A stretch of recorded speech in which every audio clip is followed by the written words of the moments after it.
Today, we feel a sigh of relief. Still, it cannot take away the pain. A measure of justice isn't the same as equal justice.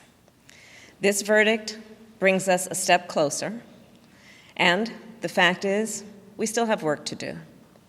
We still must reform the system. Last summer, together with Senator Cory Booker and Representative Karen Bass, I introduced the George Floyd Justice and Policing Act. This bill would hold law enforcement accountable and help build trust between law enforcement and our communities. This bill is part of George Floyd's legacy. The President and I will continue to urge the Senate to pass this legislation, not as a panacea for every problem, but as a start. This work is long overdue. America has a long history of systemic racism. Black Americans, and Black men in particular, have been treated throughout the course of our history as less than human.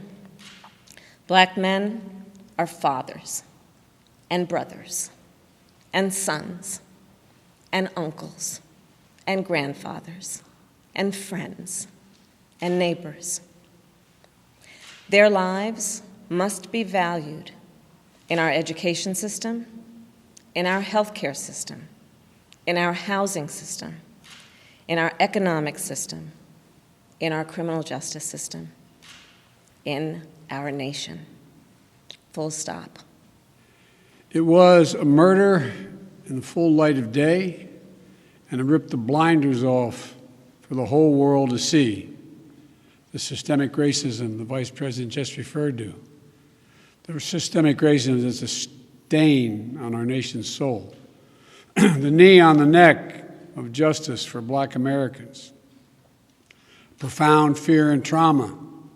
The pain, the exhaustion that Black and brown Americans experience every single day. The murder of George Floyd launched a summer of protest we hadn't seen since the civil rights era in the 60s.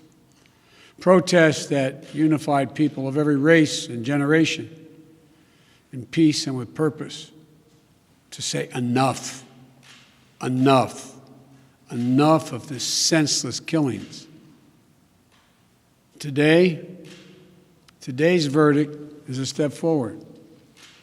I just spoke with the governor of Minnesota, who thanked me for the close work with his team. I also spoke with George Floyd's family again. A remarkable family of extraordinary courage. Nothing can ever bring their brother, their father back. But this can be a giant step forward in the march toward justice in America. Let's also be clear that such a verdict is also much too rare. For so many people, it seems like it took a unique and extraordinary convergence of factors. A brave young woman with a smartphone camera, a crowd that was traumatized witnesses, a murder that lasts almost 10 minutes in broad daylight for ultimately the whole world to see. Officers standing up and testifying against a fellow officer instead of just closing ranks, which should be commended. A jury who heard the evidence, carried out their civic duty in the midst of an extraordinary moment, under extraordinary pressure. For so many, it feels like it took all of that for the judicial system to deliver a just basic accountability. We saw how traumatic and exhausting just watching the trial was for so many people. Think about it, those of you who are listening. Think about how traumatic it was for you. You weren't there. You didn't know any of the people. But it was difficult, especially for the witnesses who had to relive that day. It's a trauma.